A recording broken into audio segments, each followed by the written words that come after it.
I'm Angel Menudo, a licensed psychotherapist, certified clinic coach, and a little woo, with a passion for manifestation and internal family systems.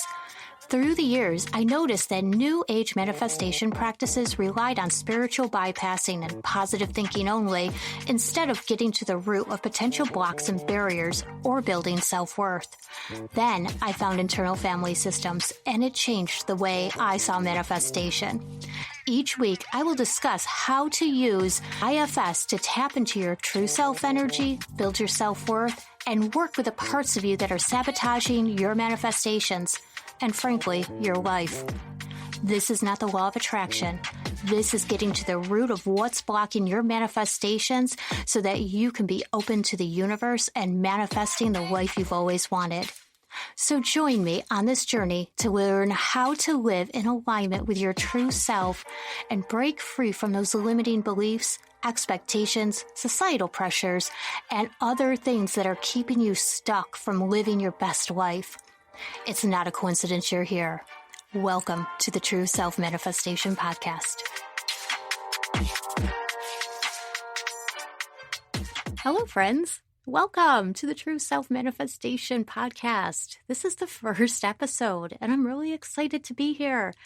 I am looking so forward to sharing with you all of the things, manifestation and internal family systems, and my thoughts and feelings about all of this, and little musings, and really just kind of getting into things that I find would be incredibly helpful for you and your manifestation practice and really your life. So today, what I wanted to do was start by talking a little bit about what internal family systems is, and going from there into how I find that it is incredibly helpful for manifestation. So what internal family systems is that it is actually an evidence-based therapy practice, and it was developed by Richard Schwartz, and he explains it best by saying, internal family systems is a powerfully transformative, evidence-based model of psychotherapy. We believe the mind is naturally multiple, and that is a good thing. Our inner parts contain valuable qualities, and our core self knows how to heal, allowing us to become integrated and whole. In IFS, all parts are welcome. So it's not unusual to have multiple parts. And it doesn't mean that there's anything wrong with us that we do, because we all have them. And this is not a DID, like a dissociative identity disorder thing by any means. I just wanted to point that out there. And what we're talking about is the idea that we can notice different aspects of our personalities coming out at different times. Have you ever said, a part of me feels this way, but another part of me feels that way, or you feel torn or conflicted by something, or even that old saying of the angel on one shoulder and the devil on the other? Those are parts. So the part of us that feels compelled to maybe say people please, maybe one that's very responsible or task-oriented, or the part that keeps us organized, those are parts of our conscious and subconscious. And we're born with all of our parts, just like we are born with our true self. Now, our true self is that authentic us, right? That true self is our higher self, our soul, our spirit, however you want to, whatever you want to call it. But in internal family systems, we call it true self. We find that our parts often take on new jobs and roles throughout our lives, often starting in childhood based on our experiences. For example, a part could take on the role of a perfectionist if it saw that you were reprimanded for not doing a quote-unquote good job. This part is trying to avoid the hurt and pain the system felt by being reprimanded.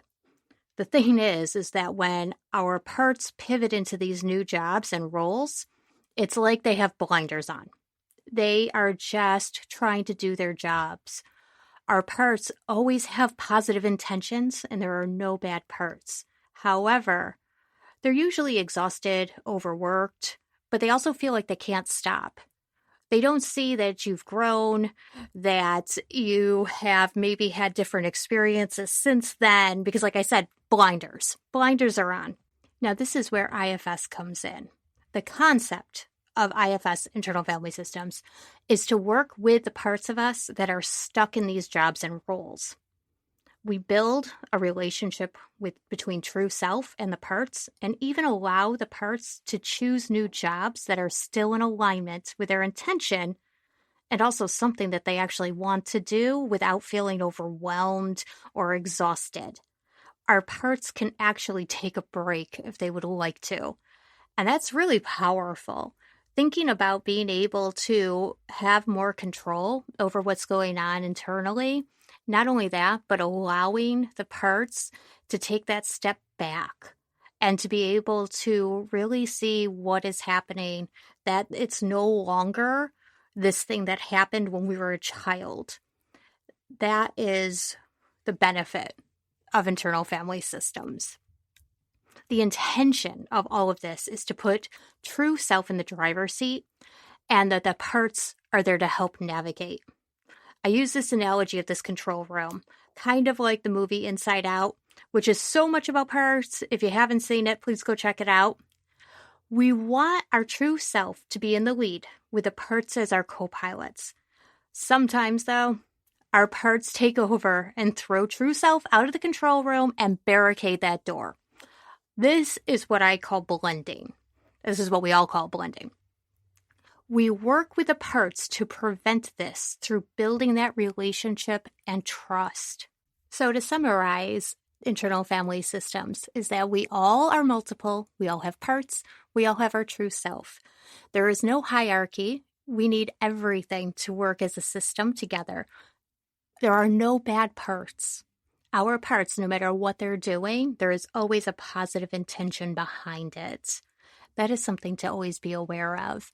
Internal family systems helps true self work with those parts so that they can take on new jobs and roles so that they are no longer exhausted or overwhelmed or overworked, where we can become self-led and the parts can just be able to do the things that they want to do and need to do based on those positive intentions, where it could be much more helpful than hurtful. Now you might be asking, what does all of this have to do with manifestation? Well, let me tell you. To be successful and consistent with our manifestation practice, we need to be in our worth and in alignment with our true self, our authentic self, to be able to connect with the universe. We're unable to do this if our parts are taking over and doing things like self-sabotaging behaviors. So, for example, self-sabotaging behaviors can be perfectionism, people-pleasing, that harsh inner critical voice, procrastination, and there are others. But I've seen that those are oftentimes the main ones. These self-sabotaging behaviors come from a place of fear, judgment, expectations, and limiting beliefs. None of these sound like we are in our worth or in alignment with our true self when we're feeling this. So using an internal family systems parts perspective lens, we can see that our self-sabotaging behaviors are actually parts of us, and they took on these new jobs or roles in our childhood as a reaction to what we were dealing with at the time. So remember, our parts all have positive intentions. But I'll give you an example. So if a caregiver was critical to us, a part of us is going to take on this role. The intention behind it is to keep us in line to prevent getting scolded, yelled at, or whatever that critical caretaker was doing. So it winds up becoming critical of us, and this is oftentimes the inner critic, that inner harsh critical voice that we have. Now, another example would be the people pleaser part. And this part most likely came about because of fear of rejection, abandonment, or insecurities that have picked up earlier in life. So our inner critical part and our people pleaser part both came from good intentions.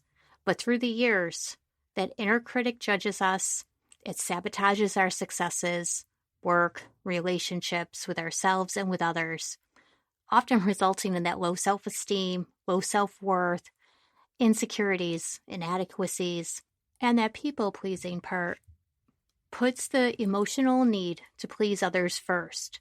And again, this is out of fear of rejection, abandonment, or insecurities. And as a result of this, we struggle with setting healthy boundaries. We might feel resentment. We're going to feel dissatisfied in our lives, and we have a loss of ourselves.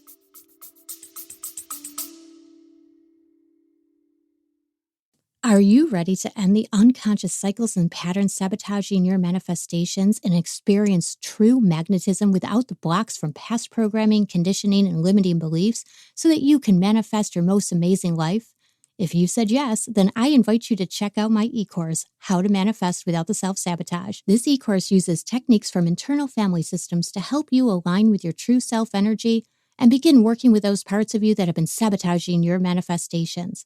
By using these evidence-based practices, you are shifting perception of yourself and the world around you at the root, helping you reprogram and retrain your brain so it is no longer running off of invisible scripts based on past programming, conditioning, and limiting beliefs. Use code 50OFF for $50 off your purchase of How to Manifest Without the Self-Sabotage e-course. The link is in the show notes. Don't wait. Grab this transformative e-course today and start manifesting your most amazing life. Now, with these two examples, that inner critic and that people-pleasing, we see that sometimes our parts can do more harm than good, although they're well-intentioned. And I want to say that our parts really are trying their best. They don't know any other way, and they feel compelled to keep doing these jobs. And again, our parts are exhausted, overworked, overwhelmed, and they really want us to help. And so we can learn how to access our true self, get into our true self energy, and we can begin to build this relationship with our parts so that we can help them see that there are new ways that they can help us, or even ask them if they would like to take a break. Everybody needs a break. And in case you were wondering, we cannot get rid of any parts. That is not a thing. But this is something that we can reassure them because it is a big fear.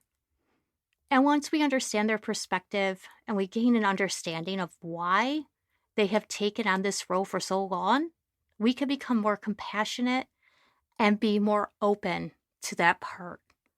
And right there, this is where we start to find harmony, and we can actually have a system inside of us that really runs well together, with true self taking the lead. So isn't that exciting?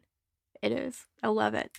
Now that we have this basic premise of internal family systems down and how internal family systems can actually help us with our manifestation, I wanted to take a little time today to also talk about like those new age manifestation practices that I find to be actually very harmful instead of helpful. And I'm actually talking about law of attraction. And if you're not familiar with the law of attraction or The Secret, which is a book and a movie based on the law of attraction, um, it's really based on this premise of being able to think positively so that you can raise your vibration and the universe will provide. But you need to only think positively, because if you do not think positively only, then we cannot co-create and manifest with the universe. Now, this is where I struggle with the idea of the law of attraction and that positive thinking only. It's because they're trying to get at, if you think positively about yourself and about the things that are going on around you, you are going to build your self-worth. However, that is so not true. You cannot fake it till you make it when it comes to self-worth. Self-worth is so internal.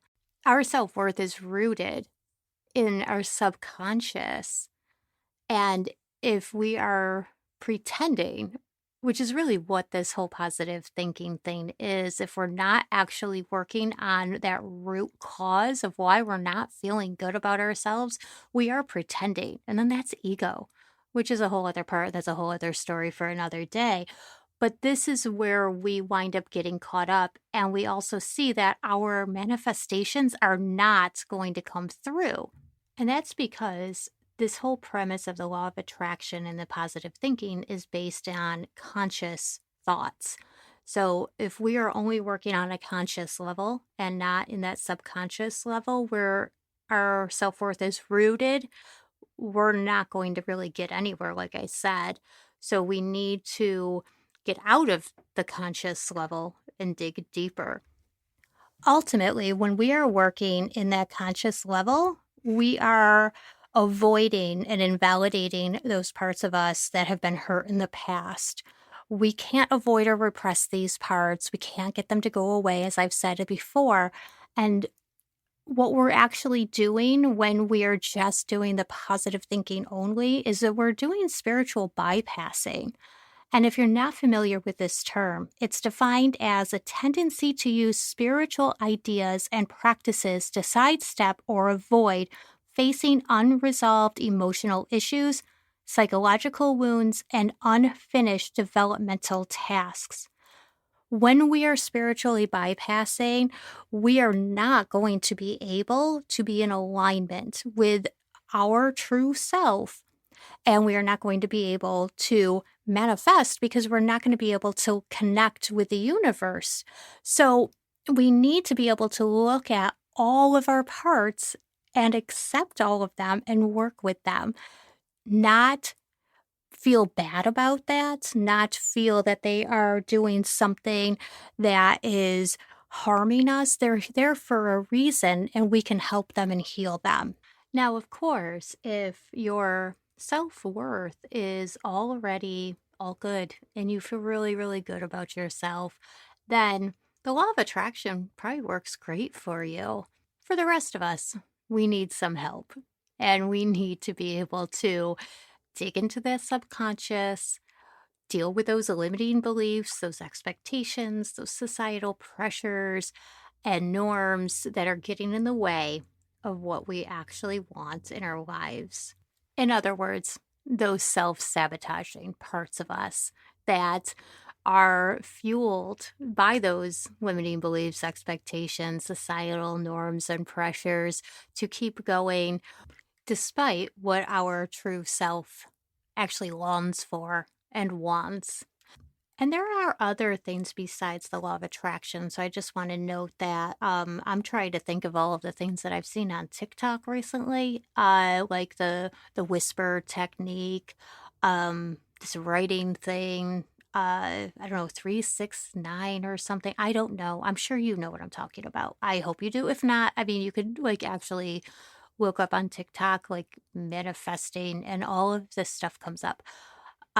So, but this is all wound together. Like it's all woven together with this premise of like the law of attraction, where really it's all about mindset. And although I appreciate a good mindset shift, if you are not getting to the root of what is happening first, you cannot do a mindset shift that will last. And the idea of using internal family systems and parts work to work on those parts that are sabotaging gets to the root so that you can heal and work with those parts that are blocking you from being in your full self worth. And so that you are actually in alignment and open to the universe, along with the idea of positive thinking is the opposite of it, which is that negative thinking. And if we are only thinking negatively, we are actually manifesting bad things for us. Um, I really struggle with that, and I don't believe that. I don't. My universe, the universe that I believe in, is not spiteful. and it is not punishing. I feel that the universe understands if we're having a bad day, if we're going to be upset, if we are going to have issues with something, if we are not going to be in constant high vibes or whatever it is. I think the universe is much more forgiving. And I think that if it sees that we are working towards something and we are working on ourselves, then that is what the universe wants to see, right? I mean, we're never going to be perfect, and I don't think the universe expects it. I also don't think that we manifest bad things. I think things happen. I don't believe that everything happens for a reason either, because that goes back to the idea that the universe is spiteful. Instead, I do think that bad things happen because we don't have control over everything. I mean, we all have free will. There are bad people out there in the world, and there are bad things that just happen. And we sometimes don't have control, and that's okay. And it's not your fault. And I just really wanted to put that out there so that people could hear that, because I can't abide by that by any means. And like I said, my universe is not spiteful. My universe is loving and forgiving. And that is what's very important with that. Another issue about this positive thinking only and not being able to express any negative, quote unquote, negative uh, thoughts or feelings is that we wind up invalidating those parts of us that are feeling some type of way. We invalidate that angry part that might actually rightfully feel and be angry, or we invalidate that sad part who is really just feeling hurt and needs maybe some just nurturing from us, from our true self. So, a lot of this really invalidates all of these different things that we deem quote unquote negative about ourselves when there's really nothing. There's no bad emotions. Our emotions are all there for a reason. But once we figure out how to work with those parts that are feeling those ways, it becomes much more manageable. Because that's not the idea of internal family systems. Internal family systems doesn't take away all of the quote unquote negative or bad feelings or thoughts. It actually just helps us work with those parts that are feeling that way so that we can give them the things that they always needed, that they might have needed when we were children, really, that they might have needed a hug, they might have needed some reassurance, they need validation. And these types of manifestation practices really just dismiss all of that. And then therefore, we're dismissing all of our, like half of our parts. And it's unfair to them and it's unfair to us. And again, how can we build our self worth if we are just trying to be one certain way? And then all of our parts that we decide not to like become in the shadows. And this is where we wind up getting like that like shadow parts. And the idea of shadow work, or like I had just said, shadow parts, I will get into in future episodes because I think that it's really important and it definitely plays into all of this with internal family systems and parts work, and as well as manifesting. So stay tuned for those because I really like talking about that too. But I'm not going to get into it today. I will get into it. But that is how I feel about these new age types of manifestation practices and why I don't think that they really work very well. Um, by the way, don't get me wrong, I love a good vision board. I really, really do. But I also know that more has to go into it for it to actually work. And I feel that is a lot of pieces missing when it comes to this stuff. And I want to be able to fill in the blanks for you. And I want to be able to help you gain this wonderful understanding of what is going on inside of you, and so that you can work with those parts and you can become empowered and self led and manifest your abundant life, because really that's what it's all about. I want you to succeed because I want everybody to succeed. I think it would be amazing. And I want to be able to be the one to show you the way. So I hope you really enjoyed this episode. And please look for more. They will be coming out every week. And I am thrilled to be able to talk about this because honestly, these are like my favorite subjects. And I get the biggest kick out of talking about it. And I hope you liked it. So thank you so much. Bye now. Thank you for listening to the True Self Manifestation Podcast. Check out the show notes for any links mentioned here, and while you're at it, grab my free mini course on how to manifest without the self-sabotage. Don't forget to hit the subscribe button so you don't miss a single episode, and please leave a review where you listen to podcasts. And if you love this episode, share it with a friend. Thanks again, and I'll see you soon.